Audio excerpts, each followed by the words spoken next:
Hello, my name is Mark Gibson, and you're listening to the podcast version of the Teagasc Signpost Series, a weekly webinar that promotes and examines sustainability in Irish farming. So a very good morning to you, and you're welcome to today's Signpost webinar. I hope you're all keeping safe and well. The Signpost Series, as you know, is brought to you by Teagasc Connected in association with Dairy Sustainability Ireland, the National Rural Network, and Food Drink Ireland. The organic sector, we know, is becoming an increasingly important component of the Irish agri-food sector. And the government has set an ambitious target of 7.5% land coverage for organics in Ireland. And the Department of Agriculture, Food and the Marine is about to launch a new rebooted version of the organic scheme in October. And we're delighted to be joined by Jack Nolan, who's Senior Inspector with the Department of Agriculture, and Joe Kelleher, who's an Organic Specialist with Teagasc. Good morning to you, gentlemen. Morning, Mark. Morning, Mark. Look, I know there's a huge amount of interest in organics, and Jack, there's a lot of support and I suppose drive coming from the highest levels in government for organics. You're going to talk to us today about the new scheme that's been planned.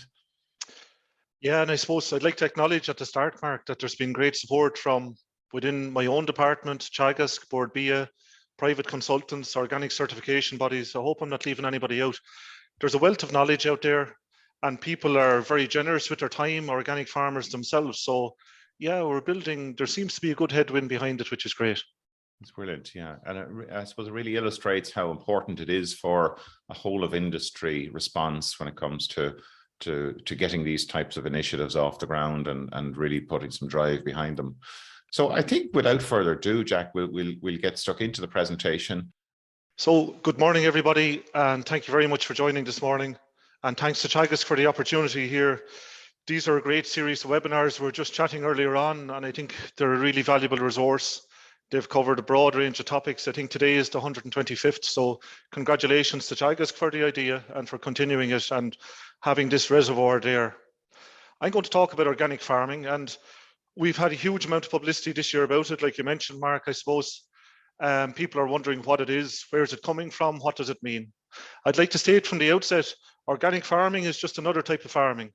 It's not a criticism of those that use fertilizers or pesticides. We haven't a plan to take over the world, because sometimes you'll see articles in the paper, if we all went organic in Ireland, we'd end up with problems with food security. We're not going to go 100% organic, but there is a demand there for organic produce. There's an appetite amongst farmers for it. And it's a way that people are farming and are content with it, and they're making a good standard of living. And that's really important, because in Ireland today, when you look at the National Farm Survey, and the National Farm Survey covers, Teagasc do it for the Farm Accountancy Data Network, it covers 85,000 farmers. And what it shows is that about 35 or 40% of farmers are viable from their farm income. So they can make, they can have a standard of living and make a reasonable income from it without income coming in from outside the farm. A third of farmers are viable or sustainable because either they or their spouse have an off-farm income, and another third are vulnerable, which means they don't make enough to live off, which is frightening when you think about it. And organic farming is an opportunity for farmers to change their approach. What we'd like is that they come along to a farm walk, and you mentioned earlier, there's one on September the 28th in Tipperary. Talk to advisors, talk to your organic certification bodies, and see what does it mean. So where it's coming from, the context for this, the Farm to Fork strategy and the Green Deal are aiming to have 25% of agricultural land across Europe farmed organically by 2030. When the programme for government was being signed in Ireland a couple of years ago, we were at a very low base of less than 2%. So we said, well, if we could get to the European average, which at that time was 7.5%, we'd be doing well. Now that European average has since gone up to 9%. So it's important to remember that other countries aren't standing still here. Like in the likes of Austria, they have over 20% of land farmed organically. It'd be fantastic here if Ireland was recognised as a leader in organics. Like if we were seen as a food island. We have a brilliant marketing agency, Board BIA. The minister was out in Asia this week, in Japan, opening new opportunities for trade. I don't know if people saw it on the paper, but there's Irish Aberdeen Angus beef getting €72 a kilo in Japan. in top-end supermarkets. And there's an appetite there in Germany, across Europe, across the world for grass-fed organic beef. And we have that. Borbia are already established. They're very good at their job. And what we're doing is going into a real premium end of the market.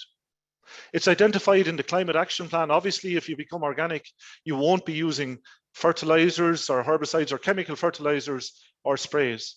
So in the climate action plan, we're not talking about reducing fertilizer on the farm. We're talking about eliminating chemical inputs. Now, at the moment, 10-10-20 is costing €1,000 a tonne, and the price is meant to go up in a fortnight. Can, if you could get it, is costing €870 a tonne. Meal to finish cattle this winter is costing $430 a tonne. The same for sheep. So costs are escalating on farms, and the return is there in the market at the minute, but people are saying that, you know, the cost of food has gone up. Is it going to stay up? Who knows?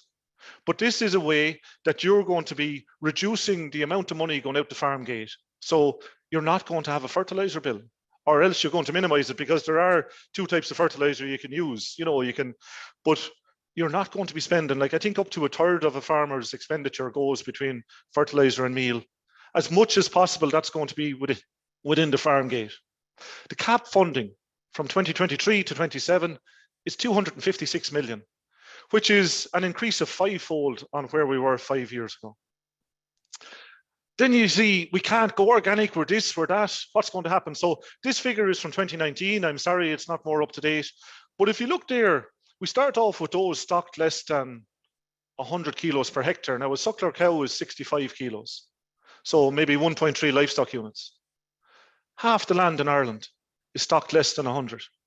And if you go to the Teagasc Green Book, these farmers aren't using fertilizer, or if they are, they should be using very little, because they really only need it on the silage ground. Then go into the next category, those from 100 to 130, another 10%. So now we're up at 50%, 60% of the area of Ireland, and 60% of the farmers are farming at a very low stocking rate. Now, obviously, we have those that are in derogation. You can't have a derogation and be an organic farmer. But it was interesting during the week, if you look at the future of the derogation, and what the derogation does is allow you to keep more stock than a farmer that doesn't have one. So 170 kilos per hectare is the limit for all farmers. If you have a derogation, you can go to 250 kilos from nitrogen from livestock manure. The Dutch will have a derogation no longer from 2026, and they're one of the first countries to have a derogation. In Ireland, the review of the derogation, an interim review is taking place at the end of this year, and it's already been stated that it'll drop from 250 to 220 in areas that are polluted if there isn't a steadying off or an improvement in water quality. So who knows what the future is for these that are greater than 170. But what I'd really like to talk to are those that are under 170 and look at the opportunities that are here. The principles of organics are really important. So they're health, ecology, fairness, and care. Now, the first thing with health to start with always should be the farmer. The farmer needs to be healthy, mentally, physically, in a good place. Ecology, so we're talking about, and sorry, when I say the farmers should be healthy, I also mean they should have a reasonable standard of living. So ecology, we need to have a functioning ecosystem. At the moment, there is pollution in agriculture. Farmers are doing their best, and we've moved a huge amount in the past 20, 30 years, and we're still moving. There's a conference down in Moore Park yesterday and today on future swards. So looking at different opportunities, rather than plants that need a high amount of nitrogen, what other plants like chicory and plantain are out there that could be used? Fairness, like farmers. So if we say a minute ago, I said there's Aberdeen Angus getting €72 a kilo out in Japan. There's no farmer in Ireland getting €72 a kilo. It was on the paper the other day that a farmer, say a tillage farmer producing malt barley, gets 1 cent out of the price of a pint. So if you go for a drink tonight or at the weekend and you spend £5 on a pint, 1 cent comes back to the farmer. So there's a definite issue there. The other thing there is care, that you're protecting the land, yourself, the soil, the whole ecosystem for the future, because there's a concept of planetary boundaries, and for nitrogen, and that means how much the Earth and the atmosphere can cope with of different things. So things like nitrogen, phosphorus, we've exceeded planetary boundaries. And that's damaging our ecosystems, and that has long-term impact. So you'll constantly hear, and it's in the news a lot, about climate change and so on. Immediate things are biodiversity and water quality and the impact we're having there. And I'm not saying that organic farmers are perfect, but if we can reduce or eliminate the amount of chemical fertilizer that we're using, stock the land according to the stock carrying capacity of what the land can produce, we are farming more in harmony with nature. I just want to really emphasize around farm safety. So over the last number of years, you're 7 times more likely to be killed on a farm than any other workplace in Ireland. Every farmer, when they're doing a job, needs to think, will they be there tomorrow? Because the land will. But if you rush a job or take a risk, you're putting yourself and your family in a very vulnerable position. Farmers are at high risk. I think it's twice as likely to have bronchial, disorders with breathing as any other sector. More likely to get cancer. Obviously, they're out in the open with skin cancer is a real problem, and also heart disease. If you go to a mart and look at the farmers when they stand up, most of them take a couple of minutes to get going because they have back problems. So looking after yourself, whether you become organic or not, and we hope you will, you'll see organic as an opportunity, is really vital. Farmers need to pay more attention to their health, and it should be brought up every time we're talking with farmers. A key thing in organic farming is soil health. So having the soil working properly, like we've had a very low cost, we've had years of low cost of fertilizers. So can costing €200 a ton, whereas today it's at 870. Slurry was nearly slurry was seen as something to get rid of. Like back in 2005, we had a farm waste management scheme to deal with slurry and to deal with farmyard manure when we introduced the first nitrates regulations. 1,000 gallons of slurry now is worth €43. So it's definitely not a waste. So we need to get soils functioning properly. And that means not just around the fertility of the soil, but how we manage compaction, because we're expecting so much from soil. We're expecting it to filter and store water. We need it to store carbon. We want plants to grow from it. And unfortunately, what we've seen, or what Teagasc have shown from their soil samples in 2021, is that we've had a slight drop in soil fertility across Ireland in optimum levels of soil fertility. So we want the pH to be above 6.2, because when it is, the soils are working correctly and we get greatest nitrogen use efficiency. If we don't have the pH above 6.2, use of nitrogen, so the nitrogen that's applied to land can't be taken up by the plants as efficiently as it would be, and also phosphorus efficiency can fall by 50%. You can correct pH by simply applying lime at €26 a ton, and the economic return for every euro spent on lime is 6 to 1, between 6 to 1 and 10 to 1. We need to get our P's and K's right. We must ensure that we have phosphorus and potassium right. So that means starting off with, particularly on an organic farm, where you're putting your slurry, taking soil samples, getting best use of farmyard manure. A third of the biodiversity on Earth is in the soil, but we hear very little about it. So it's something that we really need to focus on more and more. Teagasc have fantastic researchers here in Johnstown Castle, Fiona Brennan, David Wall and colleagues. There are people out there in Notts like Sean McGloin doing a lot about soil. There are others around the country, David Wallace and so on, Robbie Byrne. All these people are focusing on soil, and there are a number of farmers there, whether they're organic or conventional, that are doing more and more to mine soil. And that's a key principle in organic farming.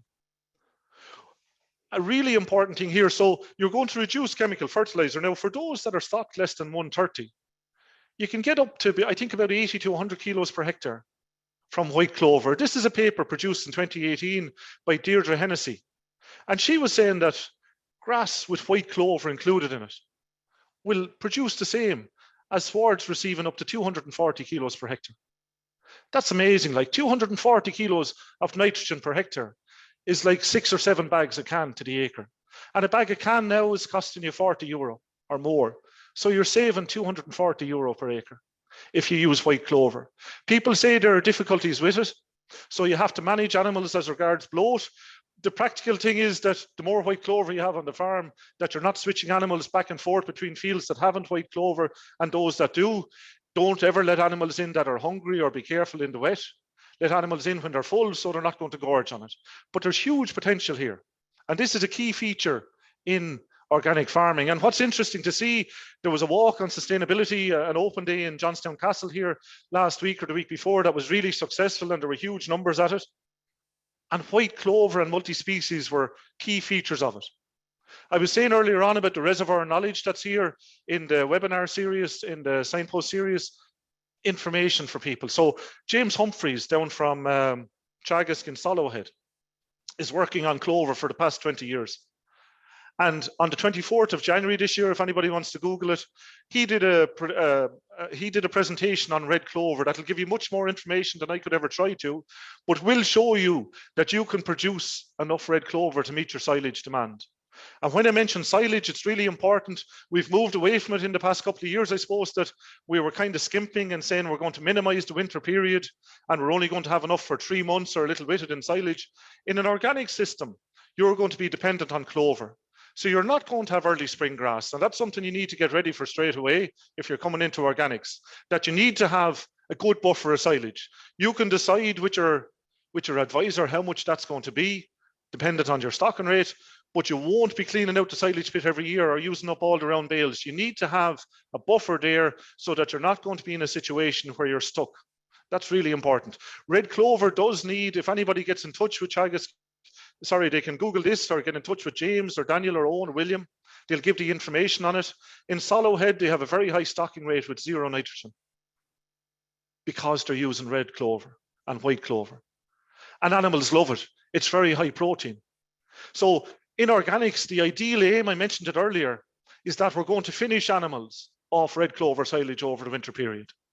So you have no meal or minimal meal inputs. We do want to increase the area tillage in Ireland, and some of that is in conventional and organic agriculture, but some of the organic meal opportunities are there to be fed. So the likes of combi crops, which are peas and barley or peas and beans, peas, wheat or oats, will go to feed animals in the organic system.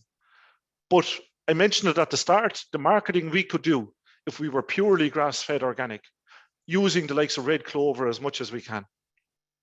In the last couple of years, multi-species has come more and more to the fore. At the start, people were saying it's a field of weeds and we can't have this and we can't have that. There's been brilliant work done by UCD in the multi-species swards, also by John Finn here in Teagasc in Johnstown Castle. Brendan Horn is doing trials on it now down in Moore Park. And on those dates, you had presentations from those people, but because there's chicory and plantain, clover, in these swards, you will get the earlier growth that I said you wouldn't get from a pure clover sward. And what you'll also see, what they've shown in UCD, is that you get improved animal performance. Like they're saying that they're using less anthelmintics or dosage on lambs, finishing lambs, because of the variety in the diet that's there. This is another important area for organic farmers to be thinking about. So if you're thinking about coming into the scheme and you don't have any multi-species or clover on your farm, it's something that you really need to be thinking about and finding out about very soon. So just across Ireland, what's happening as regards the environment, because organic farmers are dealing with the environment more than anybody, very dependent on it, because you're really dependent on the soil and the weather and what's happening around you. I'd like to say as well that organic farming isn't magic. If there's a drought in Ireland, there's a drought on organic farms, or if it rains a lot, it rains on organic farms just the same. So you're still going to have normal farming issues that you have on conventional farms. Water quality across Ireland has disimproved over the past 5 to 6 years. Now, people will say, obviously we have population and we have problems with sewage sludge and misconnections and not proper treatment plants, in domestic dwellings, but a proportion of it is coming from agriculture, mainly in the east and southeast, southwest. And we mentioned earlier about what's happening with the Dutch derogation and what's going to happen in the future in Ireland, because we sell abroad or export 13 to 14 billion worth of food every year.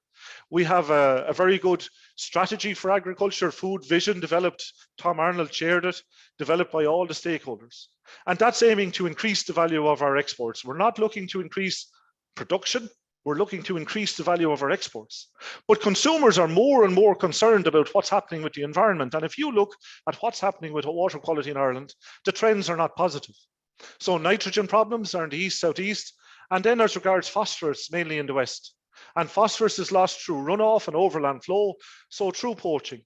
So things like making sure there are good buffers, not having poaching, keeping animals, minding the land. And that comes back to a key principle of organics, that you're going to mind the land, have it functioning well, and you're not going to damage it, or at the very minimum, you're going to minimize the damage to it. Obviously, there are days when you go out with a tractor or cattle will be around feeder and the land will be damaged, but you're going to minimize that.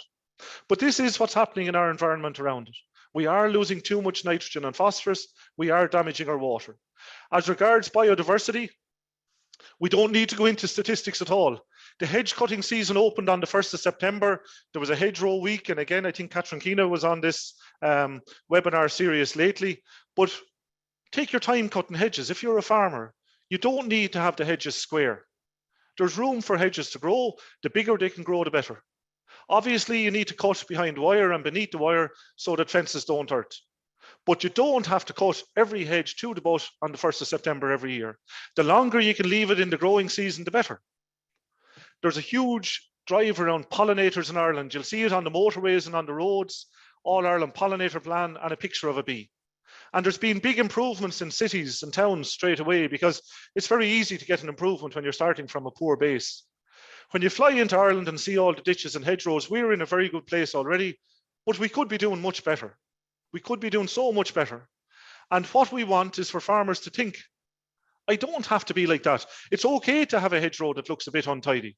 It doesn't have to be shaved off. It's not the sign of being neat and tidy. Let it grow. And the longer you can let it grow, the better, and the higher you can let it grow. And if you look at a ditch that's growing a little bit, at this time of year, you'll see blackberries and berries on it. And that's what you're growing it for. There's so many more values to it as well. Like if you see cattle on a wet day or a windy day, they'll be up against the ditch. They won't be out in the middle of the field. They need shelter. If there's water flowing down a field across a hill, that ditch will help stop it flowing over it.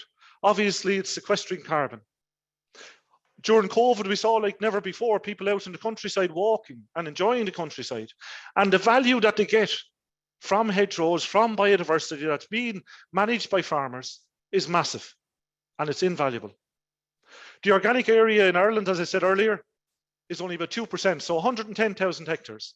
We are getting very positive feedback at the moment, and we do expect that area to increase significantly this October. We are at the bottom of the scale ourselves in Malta as regards organic area. If we could get up to 7.5%, do we have to stop there? No, we don't. 7.5% is a target in the programme for government. If it suits your system, and what I'd ask any advisor or any farmer listening today, look at the bottom line. I'm going to talk about payment rates in a minute. Look at the bottom line. Will you make more money and have a better standard of living as an organic farmer than as a conventional farmer? And if you are, why don't you come into the scheme? People talk about the market all the time. We won't have a market. What will happen? We're going to flood this market. We won't flood the market. We kill about 12,000 cattle a year in Ireland in organics. It's about 0.5% of the total kill. The market across Europe is 45 billion back in 2020. The market in Germany alone is 15 billion. In July of this year, Biofac was held in Nuremberg. It's the biggest organic trade show in the world. And Minister Hackett led a trade delegation organized by Board BIA. They do an excellent job. And meeting German buyers there, they will buy any Irish organic beef, lamb, cheese that we can produce at a price, obviously. So the cost of living has gone up, and people are saying, we can't have this huge differential between organic and conventional food. But there's an article in one of the papers online there today saying that, and it's quoting Noreen Lanigan, who's the European manager for Board BIA, that the organic market is holding firm. Like if you read the headline, it says increase in cost of living affecting organics, but once you go in 2 lines, it says that it's holding firm. So people are making a conscious decision to invest their money in organics. They want organic produce. There is a market there for it. And just to prove that, in the last 2 weeks, Board BIA have advertised for a full-time position for someone to manage the organic produce that we are going to produce over the next couple of years, and to sell what we have and get premium prices for it. So like I said earlier, there are more and more supports coming into play. And this is a key one around selling the produce that's going to be there.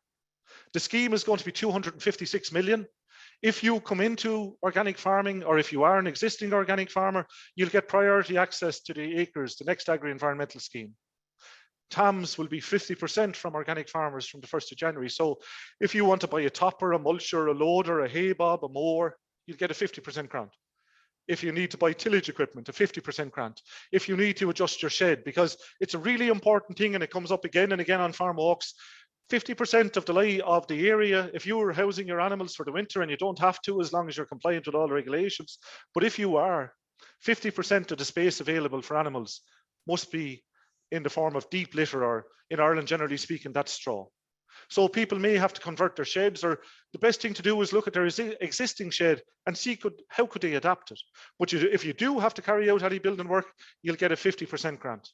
So the payment rates are there. They're up about 50% on where we were in the old scheme. The farmers that came in spring of this year, when the scheme was opened, their rates will go up to this from the 1st of January. In the spring of this year, we got in 380 farmers and about 18,000 hectares. As well as the payment per hectare, you're going to get €2,000 per year in the first year of conversion, just for the first year of conversion, and €1,400 per year thereafter, because there are fees involved and costs involved with organic farming that aren't there for other farmers, such as being certified every year by an organic certification body. Every organic farmer will have an annual inspection.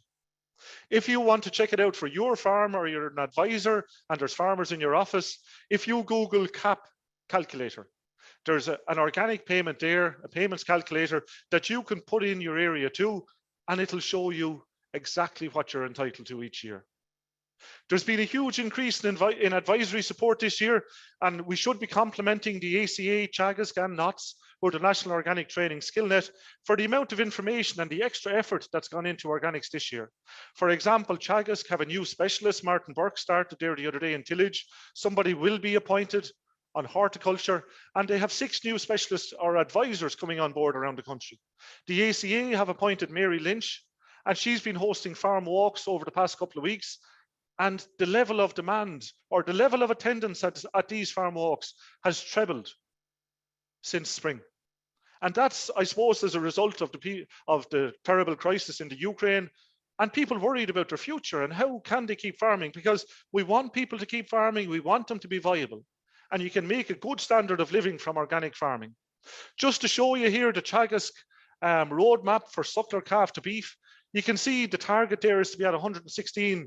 The average farmer is at 116 kilos per hectare and making a net margin of €38 per hectare. So divide that by 2.5, it's about €14 per acre profit. And you saw in the previous scheme, if they come in without hopefully much change in farming practice, that can be added onto that. You know, like, it's just, they're barely surviving there. So like cattle rearing farmers are getting 138% of their income from direct payments. You'll still get your direct payments, you get your organic payment on top of it. These people aren't using a large amount of fertilizer. It's minimal, 80 kilos per hectare, which is like a little more than 2 bags of can an acre. That can be replaced by getting the lime right and getting the clover right. The same thing for sheep farmers here, 73 kilos per hectare of nitrogen chemical. That's 56 units, which is the 2 bags of can. If you can get the red clover silage going, get your white clover working in the swards, use multi-species, there is no reason why sheep farmers stocked, according to this, can't become organic farmers. So if we do get in all these farmers, and hopefully we will, and the feedback is very positive, we need the processors on board as well. And the processors say to us, we need to double, basically, before we get more people involved. And we think we will. The target is to go 3.5. We think we're going to be really successful this year. And we're encouraging people to come with us from the start. So come into the scheme now in October. Indeed, you could get licensed today. There's nothing to stop you from contacting an organic certification body today, finding out about the scheme and joining the scheme when it opens. The planned opening is in October. We have a grant support scheme there funded from the National Exchequer for processors, and they can get 40% of the eligible cost if they're investing in processing equipment. A new forum was started earlier on in the spring. All stakeholders are represented on it, from farmers to processors, the advisory service. And this forum, this strategy, I'm going to get to the forum in a minute. This forum is bringing together everybody, and it's key because we can listen to farmers. Farmers are the key members of it. We can listen to farmers, see what needs to be changed, and do the change, cause the change to happen. So things like education, we're looking at green procurement. The strategy forum is going to keep working. It's chaired by Padraig Brennan, formerly of Board Bia, and it will discuss issues around marketing, around access to market and so on. And it's going to keep running and meet on a quarterly basis and drive on an increase in numbers in organic and the value of organic. Advisors are key, no matter what type of farming you're into. Advisors are key. The steps to becoming an organic farmer. The first thing you could do is visit an organic farm. So there's a national open day there in Tipperary, and I think Joe is going to put up a flyer about it later on the 28th of September. The department will be there, Teagasc and Board Bia, and there'll be a huge amount of information available to you. But start by talking to a farmer, talk by someone that's actually doing it, so that you can see what are the issues here, and more importantly, what are the opportunities for you. If you're going to be an organic farmer, you have to be registered with a certification body, and we have two in Ireland, and that's the Irish Organic Association, and you can text them at 51444 or call the Organic Trust at that number there, and they'll send you out an information pack and start you on your way. Look at your farmyard and what you're doing. So for the majority of farmers in Ireland, unless you're very intensive, those in the derogation, hopefully you'll start thinking about organic farming. Looking at the amount of chemical fertilizer you're using, are you already trying to change? Look at your farmyard. Do you need to invest a lot or not? What can you do? Will you be able to have a silage buffer? A big concern for farmers is, can they still have healthy animals? Of course you can. Some of the most healthy animals in Ireland and the best quality are coming off organic farms. You'll have an animal health plan, so you have to plan ahead, but you'll have an animal health plan with your vet, or if an animal gets sick and you need antibiotics, you talk to the vet and the vet prescribes them and you use them straight away. And this is my final slide. Compare the income. So everybody should be doing their accounts, or maybe some people have them done already. We're coming to the end of the tax year for a lot of people. Are you making money out of farming or not? Because we want you to continue farming, but it shouldn't be costing you money. And if you're like, say, a sheep farm, 91% of their income is coming from subsidies, from direct payment. So can you increase that? Can you reduce the burden on yourself? Because you're talking here about financial stress as well. If people aren't making a decent standard of living and they're working hours, they have a job, they're getting up in the morning, they're going to feed cattle in the morning, they're putting themselves at risk because they're working long hours. Like, if you think, say, if you're starting to feed cattle at the minute and you have half a ton per animal running down the field at you, is that sustainable? Is that something you want to be at in the future? Is there a better way? So think about what you're doing. What future is there for your family? Have you a successor? Are your children interested? And if not, why not? Maybe there's a better future out there for them, but if you were to talk to them about organic farming, would they be interested? We think they would. Prepare a conversion plan which sets out what you're going to do. So for 2 years, your product won't be classed as organic because you're changing the soil, you're removing the fertilizers and chemicals and so on. In October, apply for the organic farming scheme. That's the planned opening date. If you're going to be an organic farmer, one of the costs, but it's a really worthwhile one, is to attend a 25-hour training course. And that's invaluable because it'll tell you, it'll answer all your questions, and you'll go and visit a farm that is farming organically, and they'll talk to you openly about how they found it and how you deal with things like docks and rushes, which are major concerns for people. And the final thing then is to start farming organically. And we hope that you'll enjoy it. And I can assure you that the state support will continue to be there. Thank you very much, Mark. Thank you, Jack. Inspirational as always. So you look, Jack, you put a very good case there for farming. Obviously, we have a huge amount of questions coming through there, Joe. But maybe before we get to the questions, Joe, we might just tell us a little bit more about the event on the 28th. I see there is a video for promoting the event, but maybe we'll just hear it directly from yourselves. We'll include a link to the event itself in the chat there for people to have a look at. Yeah, it's an event that's organised jointly between the department, Board Bia and Teagasc. So we're expecting a good crowd. It's on the farm of John Purcell in Golden in Tipperary on the 28th of September. So we're going to be looking at market opportunities, the new scheme, but equally we're going to be looking at areas such as soil health. We'll be looking closely at the clover, the options there for organic farmers with clover. We'll be looking at how we can enhance biodiversity and habitats on our farms. We'll also be looking at the cropping options such as combi crops, multi-species swards. We'll be looking at animal health. We'll be looking at how to convert your sheds. We'll be doing practical demonstrations on that. There'll be a compost turning demonstration. there's a huge scope there to improve the value of the farmyard manure on our farm. So there'll be live compost demonstration and good practical information on that. And then we'll have an indoor village also, which will have a whole host of stakeholders in there, some certification bodies to input suppliers to the three main organisers will be in there as well, the department, Teagasc and Board Bia. And there'll be a forum at the end, and also there'll actually be a lot of in the farmyard on the finishing of cattle, the diets, the economics around it, selecting animals that are suitable before we move on to the forum, which will finish up the meeting, and where we'll look at the impacts of hitting our targets across the supply chain and what it's going to do. So yeah, it's a good lineup. So we're hoping that a lot of people will take time to attend it, and I suppose it's the last week in September. And as Jack said there, the hope is that the organic scheme will open sometime in October. So anyone that is thinking of it, I think it's good time from that point of view. It's the week after the plough match. It's a good time for people maybe to take a day out and take a look at it. Great, thanks, Joe. And people do need to book in, I understand, from the website here. Yeah, if you even just Google Teagasc Organic Beef Walk, it'll take you straight to it. Brilliant, great. Yeah. Thanks, Joe. Mark, Jack. Yeah, Jack. Sorry, could I add something? I'm sorry, and like that day is going to be fantastic. I can assure people that is going to be a brilliant day, because you'll have everybody there you need to ask a question of, and you're going to see different types of sheds. You're going to see clover, you're going to see combi crops, anything you can think of. I meant to clarify during the talk the type of land, because it comes up all the time. What type of land is eligible for organics? So I had asked a colleague of mine at short notice yesterday to attend a FOSS webinar, and there was a question about commonage. Commonage, you can graze organic stock on it. It isn't eligible for payment. If your land is eligible for BPS or the new BIS, not forestry now, we're not going to pay on forestry land, but if it's eligible for BIS, then it's eligible for payment in organic, with the exclusion of commonage, but commonage can be grazed by organic stock.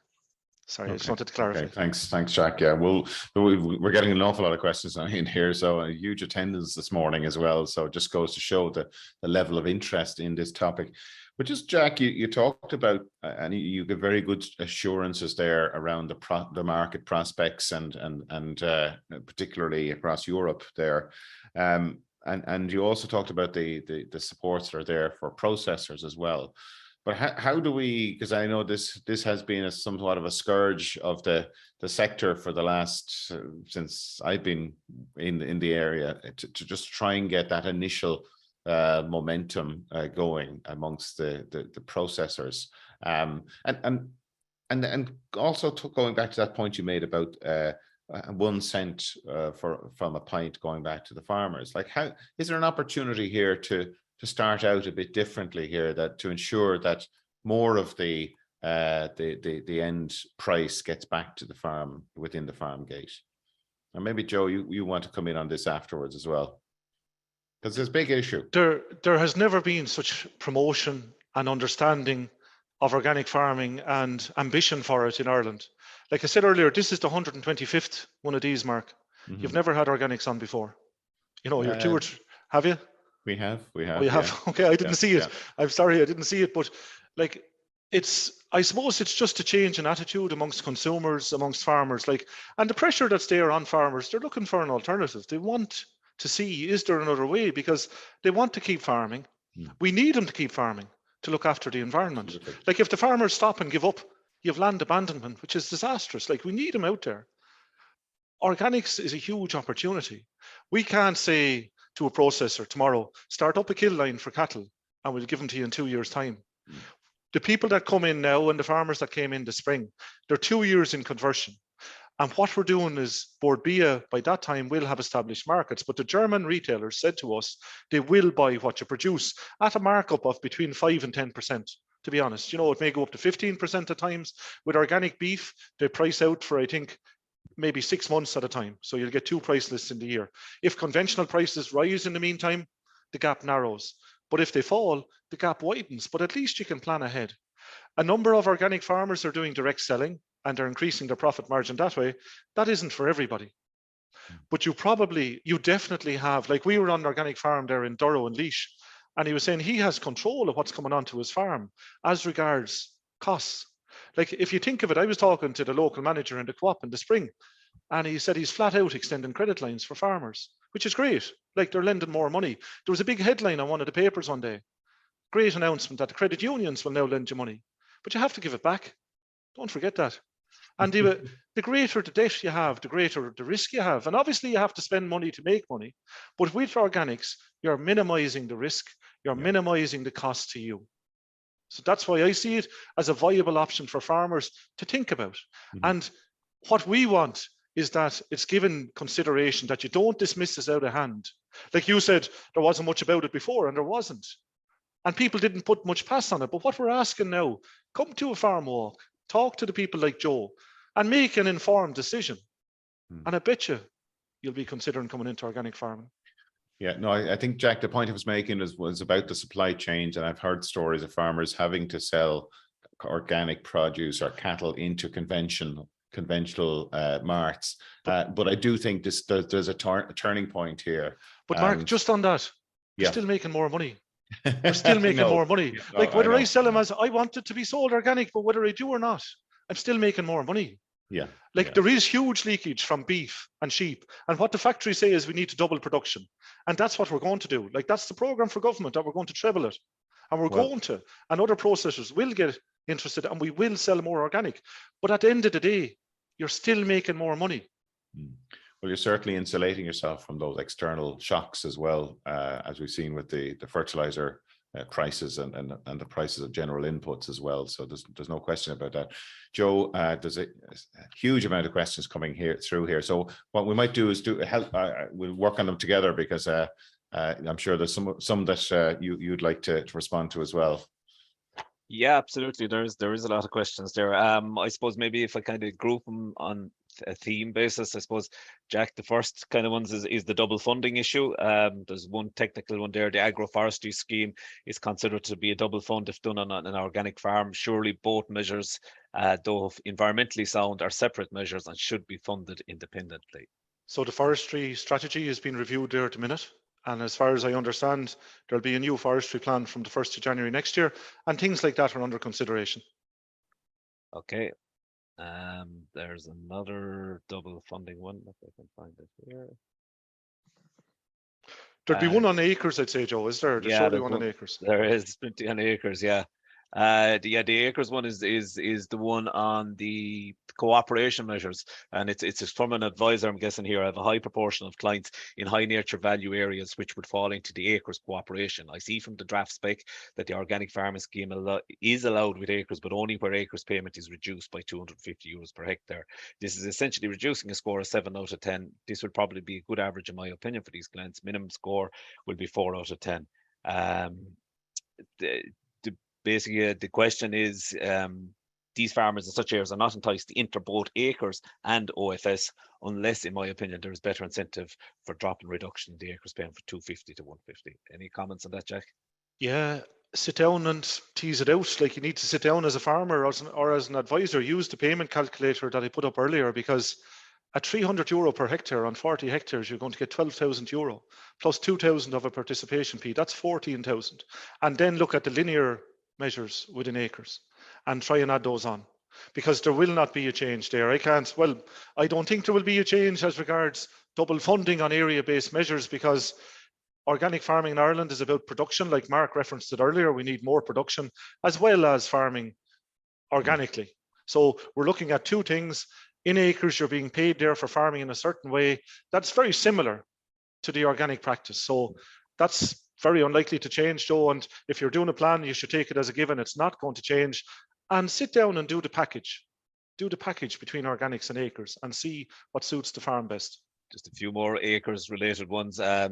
Regarding the upcoming OFS, is it possible to have a closing date for OFS that doesn't clash with acres?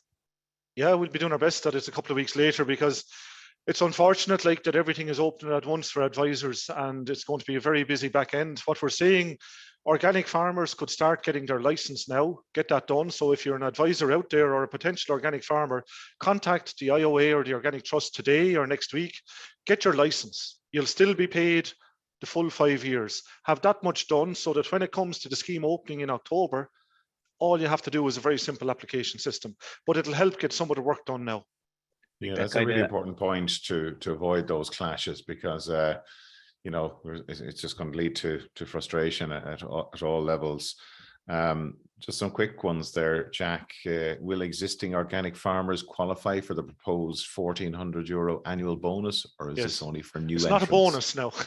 Yeah, well, that's how the it's a question is. Participation payment. Yeah, no, they will. They will. The plan is they will. Okay, sorry, Joe. I think you were tagging that one there. Can you outwinter stock in organics? I presume you can. Yeah, you can continue. You see, I suppose it's brilliant to have this because you can remove some of the mystery, and that's the great thing about going to farm walks. Organic farming it's farming more in harmony with nature. It's taking into account what your soil can do, what your farm is suitable for. It's eliminating your dependence on expensive fertilizer, and you can continue normal farming practice. A few on clover here, Jack. For the suckler beef farmer greater than 100 kgs of organic nitrogen per hectare, and to convince them to go into organics, the constraint is income to put in clover. Is there an opportunity for the department to promote red, white clover and lime through support? And why not a measure in acres for both lime and clover on another scheme? Yeah, there is for definite. And this year already, sure, we had the multi-species measure, we had the red clover measure that have been successful. So I'm not sure what the plan is for next year, but there is an opportunity there around all those things. Like spreading lime is good farming practice. Surely that's something at €26 a ton, €25 a ton that people should be doing. Like I say, you have to sit down and do the economics of it, because if you think it's going to be cheaper to keep buying chemical fertilizer and you're happy in that system, and a lot of this comes down to farmers being content with what they're doing. You need to sit down and work it out. I suppose There's a suggestion here from one of our managers around the organics, to help people with that decision process on acres and organics, that maybe a flow chart showing what options are available to both schemes and how to maximize payments for suckler beef farmers would be helpful. So just to maybe to have some sort of an illustration or a guide there for people who are deciding on that. Is that available, Jack, or would be possible? It's something we could look on, or we might ask Joe, would he have time to do it, or any other private advisor out there? But it would be helpful. But the only thing, Mark, you see, every farm is different. And this is a really key thing with organic. Like, there's no one in Donegal going to be done the same as me here in Wexford. So it depends on your land and what works for you. So really it takes time with the advisor. Like, you have to sit down. The advisor, and I said it in any job I was ever in, the advisor is key. You need to talk to an advisor. Yeah, well, I think even something for advisors to work through with a client, I think would be helpful. All right. Question there on contract rearing, farmers contract rearing for a dairy farmer. How would that work with organics? It wouldn't, unless they're going to be organic stock that are coming in. The same with calf to beef.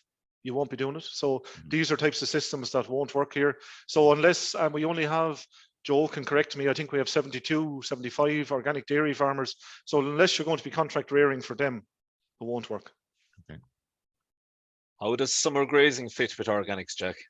As long as you have organic stock, there's no issue. Like the stocking rate requirement, there used to be, and it was changed there in the springtime, it used to be 0.5 livestock unit per hectare to get paid in organics. That was reduced down to 0.15, and that'll be the same as ANC. So forever, going forward for the next cap. So as long as you pass the ANC check, you'll qualify for organic payment. Next question ties into that. Where do you get organic beef stock? There's marts there in Kilmallock, there's marts in Coot Hill, there's one up in Drumshambo. Like Coot Hill is the most recent one. It happened there about a fortnight ago. It goes back to Mark's point. It was on Agriland there. It said there wasn't much difference between the price paid for the organic stock and conventional, but they were getting very high prices.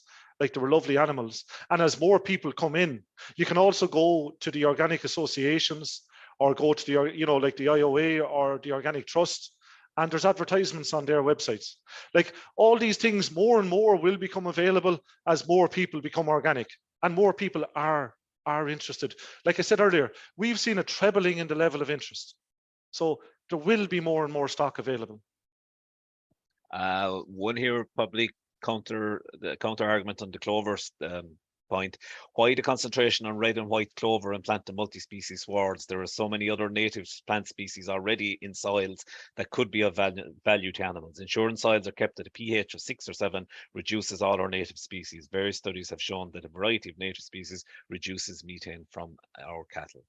That's fine if it works for your system. If farmers need nitrogen, I'm looking at these are the options for you. But if that suits your system, that's fine. There's a farmer up in there's all different types of opportunities. And like I said earlier, it comes back to you on your farm making a decision. Clive Bright is over in Sligo. If anybody wants to Google his website, it's Rare Room and Air. He's using mob grazing.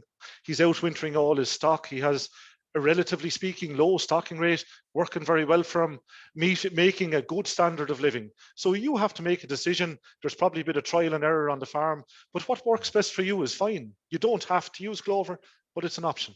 There was a very good interview with Clive, I think, on Countrywide there a couple of weeks ago. That's right. Worth listening back on.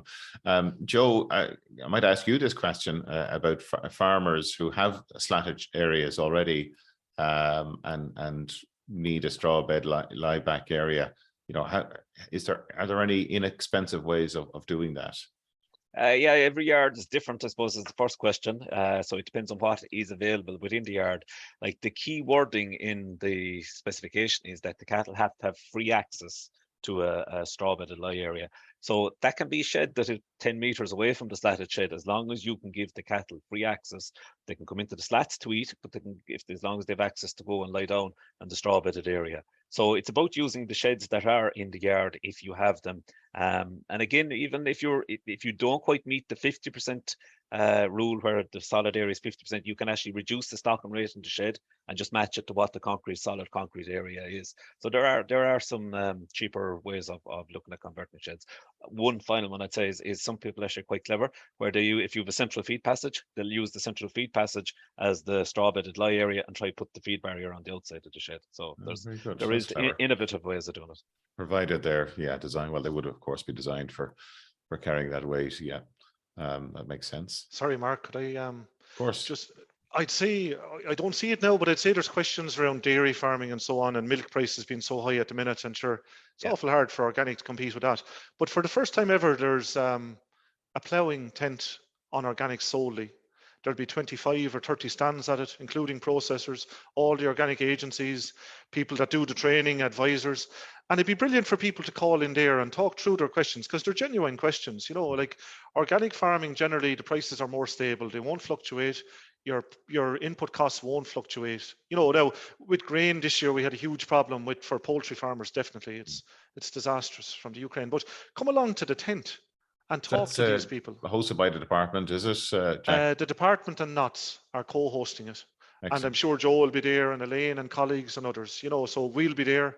But it's a great opportunity, kind of like a one-stop shop that people could visit and think of your questions, you know, come and answer them, because I'm not saying this is for everybody, but I'm saying it's an opportunity that you should give. It's like if you're going to buy a car, like you take a while and you look at different cars. Come along and look at organic farm and talk it through and see, can you adapt to it? I suppose on that point, Jack, you started there with the dairy farmers. There is a question here. Conventional milk is making over 60 cents per litre at present. Can organic match that? I'd say no, but I'd refer you back to the slide on water quality and the Dutch derogation. 65% of the cows in Ireland are on derogation farms. What is the future of the derogation? So the system of production in Ireland that we have, is there a 5-year, you know, in 5 years' time, where are we going? Like, people are under tremendous pressure. From the climate plan, we have a 25% reduction in greenhouse gas emissions target. So no, at the minute it can't, but if you average it out over 5 years, organics does come out well. You're into a completely different production system, but you have to be happy with it. And I'd also look at overall farm income. Some of these people are set up and they need to keep maximizing the milk. You know, they have loans to repay a 5 or 10 year plan, so it's not going to suit them. But there are others there that it will suit. So I suppose one comment I might add to that is that a dairy farmer that converts today, their milk won't be sold as organic for 2 years. So they will still be supplying their existing co-op for the next 2 years. So it's actually quite a good time to convert, is when milk price is high, because you can avail of the existing conventional price for the next 2 years. There's a number of short questions here, Jack. I might fly through them. Can farmers prepare their own conversion plan? Yeah, they can. They have to talk to the organic certification body, but once they're confident and happy about it, I'd suggest that they talk to other farmers while they're doing it and are comfortable with it. But yeah.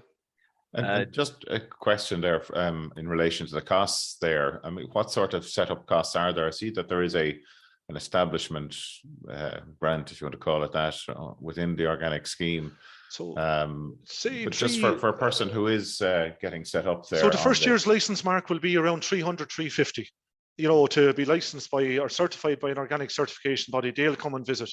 They're inspected annually, so there's an annual certification fee, and that will depend on the area of the farm. My understanding is that the average cost is around €600 for certification, but you'd get a better answer from the IOA or the Organic Trust. You have to attend training. I think that costs €220, Joe, is it? Yep. A 25-hour training course. And there's a cost in there for talking with your vet. You do an animal health plan in conjunction with the vet. So you don't prepare an animal health plan on your own because the vet has to sign off on it. So you go and talk to the vet about what are the issues on your farm? Do you need to vaccinate? Are you going to use Hepativac P if you're in sheep every year or whatever? And that's on your animal health plan. So there is a cost there. Also, you're probably going to attend training or open days and so on, and there's a cost there for that. But that's provided for within this participation payment. Could I say one thing just back on the cows there? Sure. I think Teagasc, based on cross-compliance there a couple of years ago, about a third of dairy farmers, maybe more, didn't have enough slurry storage. So you're looking now, and a lot of farmers don't have a successor. You're looking now at a situation, are you going to invest significantly in slurry storage to keep the same stock that you have? Or are you going to change and take the opportunity that's here in organic? It's just another consideration, because maybe, and another thing that came up this year that Joe Patton said, maybe the 5-10% of the extra cows that you have, they're actually costing you money. They're not making you money. A feed is expensive. So if you move those off the farm, is there potential there for organics? These are all things that have to be worked out between the farmer and the advisor. We've had so many questions, Jack, and unfortunately we're just about out of time. Jack, I hope you don't mind me asking you this question, but you're actually walking the walk on this one, aren't you? Yeah, but I prefer not to talk about it because, you're not meant as a department person. So what I'd say, Mark, is that anybody that didn't get to answer the question or any queries they have, my email address is jack.nolan@agriculture.gov.ie. My mobile number is 086-834-0038. If there's anything that we can help you on, we want to help you. If you want to give out, you can ring Joe. I don't need to hear complaints.